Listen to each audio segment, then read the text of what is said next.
My name is Lorin Alexander, Lorin Renee Alexander. It's September 21st, 2012, and today's my wedding day. Finally get married. And who is the lucky groom? Robert Rosado. Yeah.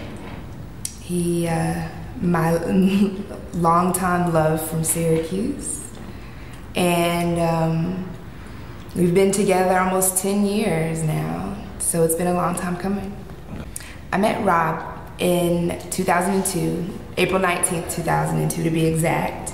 Some mutual friends of mine invited me to an informal Friday barbecue since none of us had Friday classes.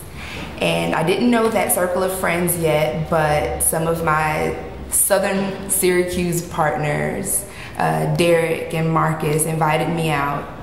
And so I decided to go with my friend Angie. And we went in the afternoon. It was a barbecue. He was there, I was there, we had our friends there. And it slowly turned from an afternoon barbecue session just to an evening drinking and gayful affair. And we'll just say after a few drinks, I felt the courage to put my moves on him. Put the moves on him. I put my moves on him. He will always say that he got me, but for the record, it was I that initiated what we have today. Oh, so you're saying you started this? I'm saying I started this. I am responsible for this. I made the bold move. I was the decider. Hey, Mitchell. Good afternoon. Our officiant. Yes. Our proposal was in Christmas Eve of 2010. He had been very paranoid and aloof the past month, and I was wondering what is going on. And we always have a tradition of opening up one gift on Christmas Eve. And my one gift, I really wanted to pick whatever I wanted out of the tree. You get to go pick out what you see, big or small, whatever it is, no holds barred, and you get to pick your own gift. So he got his. He was like, okay, let me find yours. And he gets down and pulls something out, and it's like a tube shape, and I'm like, what is this? And it's a can of shoe cleaner, and I'm like, what is this? Like, okay, I guess I can use this. And so he's like, okay, well, I'll give it to you. That can't be your one gift. That can't be the one you open on Christmas Eve. So he has me close my eyes, and he says he'll find the gift for me. And when I open my eyes, he's on one knee, and he has the ring in his hand, and he asks me to marry him. So if you have anything or know of anything, what's one thing, or what are some things that drive you nuts about Rob? Some things you can't stand, like, because you've been down with somebody for 10 years, yeah. 11 years. This is definitely something you're like, yeah, I can't stand that, but there's a bigger picture ahead. Well, I know immediately what it is because I share the same tendency, and that's being a perfectionist. It's being a type A, assertive personality. Mommy? Yes. Taping. Trying to get the dress here. Yes. All right. That'll work. How that works. So yeah.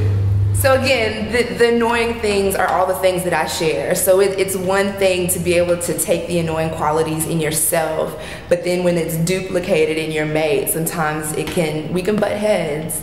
But I understand that perfectionist mentality is just about wanting things to be right, wanting for himself or for other people. So, you know, I respect it, even though sometimes it is grating, so.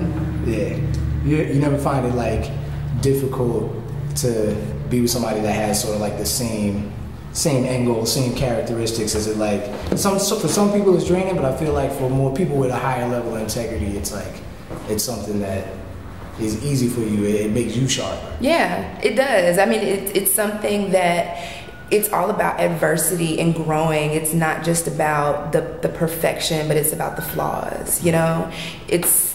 I think that's what makes somebody human, and when you can really accept them and love them for their flaws, including all the glossy rose-colored stuff, like you really get something real. Some of the adversity that we faced, I mean, over 10 years, it's a plethora of it. I went through the loss of my grandfather, who was my father figure. I lost my estranged father, who I was still getting to come to terms with. His mother had an illness, and we stayed with her, helped get her well.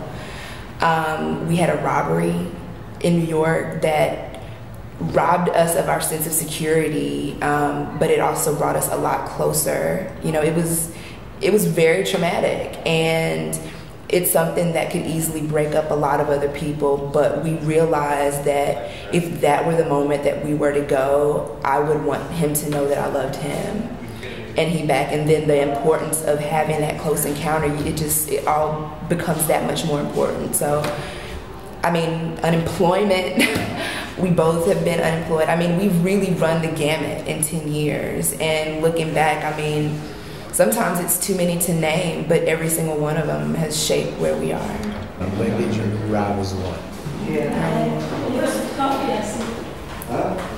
Oddly enough, I feel like I knew he was the one when I first really noticed him at Syracuse.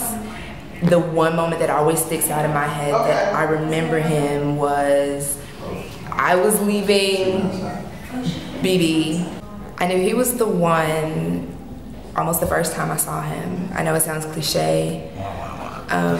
Shut up.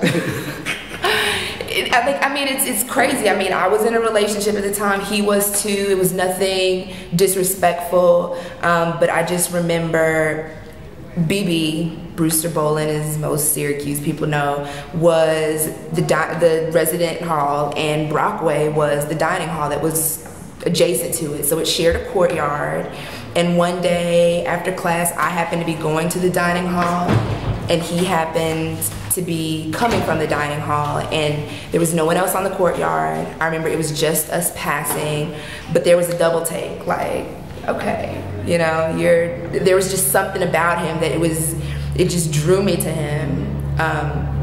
And I ignored it. I didn't play on those actions, but I always remember that was the first time that I really noticed him, and it struck me as a feeling that I had never really felt before. Even though I had been interested in somebody, it never really felt like you're supposed to be mine, you know? Oh, man. So you're, like you say, you're responsible for this. I'm responsible. Fully responsible. Hey, don't listen to whatever he might try and tell you. It's right here. Well, as everyone knows, I'm a Southern girl born and raised in Nashville. You know, I grew up with a love of country air, the space, the trees, the grass, the smells. And he's a product of the city, New York, Brooklyn, and it was the concrete jungle. The hustle, the bustle, you know, the ebb and flow every day of busyness. So when it came time to thinking about it, I had always loved Atlanta because I had family that was here and took trips here. And also, it's a good mix of both, country and city, where if I'm missing the city, I can go and experience everything, but still come back to the solitude of birds and crickets, and vice versa. You know, if I'm really, whatever I'm looking for, it's a good balance. And I think that's what really interested us in both. It's a good size. It's kind of the happy medium of the big, enormous city and the small town. So everybody's satisfied. It's about compromise. I don't even know if there's one thing that I could even say. My life has been so thoroughly enriched by him, his presence in my life. I can't fathom being with any other human being, any other soul on the face of this planet. He's done more for me and expressed his love for me in ways that no one else had, even family. And I'm forever loyal for that. But just because of the person that he is, I'm so madly in love with him. And I want us to grow old together, straight up.